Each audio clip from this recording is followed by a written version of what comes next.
അപ്പൊ ഈ മുജാഹിദ് പ്രസ്ഥാനക്കാർ മതത്തെ പൊളിക്കുന്നു.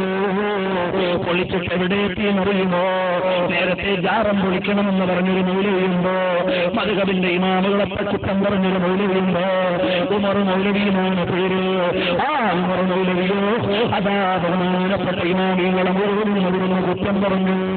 കുറ്റം പറഞ്ഞപ്പോ മദ്ഹബിന്റെ ഇമാമുകളെ അവഗണിച്ചു കളഞ്ഞു. അതിന് അല്ലാഹു കൊടുത്ത ശിക്ഷ എന്താണെന്നറിയുമോ? മകനെ അല്ലാഹു സാമിയാക്കി കളഞ്ഞു. ആ സ്വാമിയുടെ ഫോട്ടോ ഒന്ന് കാണിച്ചോട് മോനെ. ഇത് കാണാൻ നമ്മുടെ കണ്ണിന് കാഴ്ച നൽകിയ അല്ലാഹുവിന് സ്തുതി. അൽഹംദുലില്ലാഹ്. ഈ നിമിഷങ്ങൾ ചരിത്രത്തിൽ അടയാളപ്പെടുത്തപ്പെടും. വിദഈ നേതാക്കൾക്ക് തങ്ങളുടെ പിന്മുറക്കാരിൽ സ്വാമിമാർ പിറക്കാതിരിക്കാൻ മഹാന്മാരെ ബഹുമാനിച്ചേ തീരൂ. ഇത് തെളിയിക്കുകയാണ് ബഷീർ മാസ്റ്റർ. കെ ഹസൻ മുസ്ലിയാർ എന്ന സുന്നി പണ്ഡിത തേജസിന്റെ സമക്ഷത്തിങ്കിലേക്ക് വിലാസം മാറി ഉമർ മൗലവി അയച്ച കത്ത് ചരിത്രത്തിലെ കറുത്ത അധ്യായമായിരുന്നു. ആ കണക്ക് തീർത്ത സുന്നി പ്രവർത്തകർ ഉമർ മൗലവിയുടെ മകന് ആ കത്ത് തിരിച്ചേൽപ്പിച്ച് ചരിത്രം സൃഷ്ടിച്ചു. ഒരുപാട് ചർച്ചകൾ നാം ചെയ്തു. ഇതിനിടയിൽ ഏറ്റവും പ്രസക്തവും പ്രബലവുമായ ഒരു വിഷയം താങ്കളെ സൂചിപ്പിക്കേണ്ടതും അതുമായി ബന്ധപ്പെട്ട ഒരു കത്ത് താങ്കൾക്ക് കൈമാറേണ്ടതും അനിവാര്യതയാണെന്ന് ഞങ്ങൾക്ക് ബോധ്യമുണ്ട്.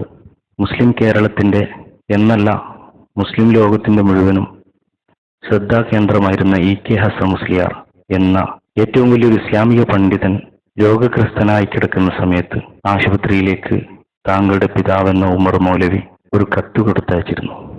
ഒരു മനുഷ്യനൊരിക്കലും ചെയ്യാൻ പറ്റാത്ത അത്രയുമേറെ ക്രൂരത നിറഞ്ഞ സന്ദേശമായിരുന്നു ആ കത്തിലുണ്ടായിരുന്നത്. ഇസ്ലാമികമായി ജീവിക്കുകയും മുസ്ലിങ്ങൾക്ക് വഴി കാണിച്ചു കൊടുക്കുകയും ചെയ്തിരുന്ന ഞങ്ങളുടെ ഷെയ്ഖുന കെ ഹസൻ മുസ്ലിയാരുടെ ജീവിതത്തെയും വിശ്വാസത്തെയും അവമതിക്കുകയും അപമാനിക്കുകയും ചെയ്യുന്ന വിധത്തിൽ താങ്കളുടെ പിതാവ് ഉമർ മൗലവി കെ ഹസൻ മുസ്ലിയാർ താങ്കൾ മുസ്ലിം ആവണം എന്നാവശ്യപ്പെട്ടുകൊണ്ടുള്ള കത്തായിരുന്നു അയച്ചിരുന്നത്.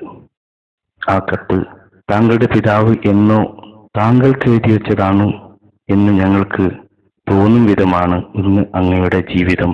അതുകൊണ്ട് തന്നെ ആ കത്ത് വിലാസം മാറി ഞങ്ങളുടെ നേതാവിന് അയച്ചത് തിരിച്ചങ്ങയുടെ കൈകളിലേക്ക് തന്നെ ഏൽപ്പിക്കണമെന്നത് ചരിത്രത്തിലെ ഒരു നിയോഗമാണ്. അതുകൊണ്ട് തന്നെ സമൂഹത്തിന് വേണ്ടി, മുസ്ലിങ്ങൾക്ക് വേണ്ടി ഈ കത്ത് അങ്ങക്ക് ഞങ്ങൾ കൈമാറുകയാണ്. അങ്ങ് ഇതൊന്ന് വായിച്ചു നോക്കണം. ഈ കത്തിലെ ആശയം ഉൾക്കൊണ്ട് അങ്ങ് യഥാർത്ഥ പാതയിലേക്ക് തിരിച്ചു വരണമെന്നുകൂടി മുഖാമുഖം മാസികയുടെ പ്രതിനിധികളായ ഞങ്ങൾ അഭ്യർത്ഥിക്കുകയാണ്. പണ്ട് മുഴുവൻ ആലിമീങ്ങളെയും കാഫിറാക്കിയ മുശ്രിക്കാക്കിയ മൗലവി അയാളുടെ മകൻ സാമിയായി. അൽഹംദുലില്ലാഹ്, ഒരു ഖാലിദ് മരിച്ചാൽ ഒരുപാട് ഖാലിദുമാർ വരും കേട്ടോ. അതുകൊണ്ട് ഹസൻ ഉസ്താദ് അവരുടെ ശിഷ്യന്മാർ പിൻഗാമികളെ തിരിച്ചയാൾക്ക് വന്ന് കൊടുത്തോളുന്നു. അയാളുടെ മകന് പ്രിയപ്പെട്ടവരെ മനസ്സിലാക്കണം. ഒറ്റ കാര്യം കൂടി പറഞ്ഞിരിക്കുകയാണ്. ശിർക്ക് എന്താണ്, തൗഹീദ് എന്താണ്, ബിദ്അത്ത് എന്താണ്, ഇബാദത്ത് എന്താണ്, ഇത് മനസ്സിലാക്കാതെ ജനങ്ങളെ വട്ടം കറക്കാറിറങ്ങിയ വഹാബികളുടെ സീഡികൾ നിങ്ങളുടെ വീട്ടിലെത്തുന്നുണ്ട്. വഞ്ചിക്കപ്പെടരുത്. ശരിയായ ദീൻ ഉലമാഇനോട് ചോദിച്ചു പഠിക്കണം. നമ്മുടെ മുൻഗാമികൾ കാണിച്ച പാതയിലൂടെ മുന്നോട്ട് പോകും.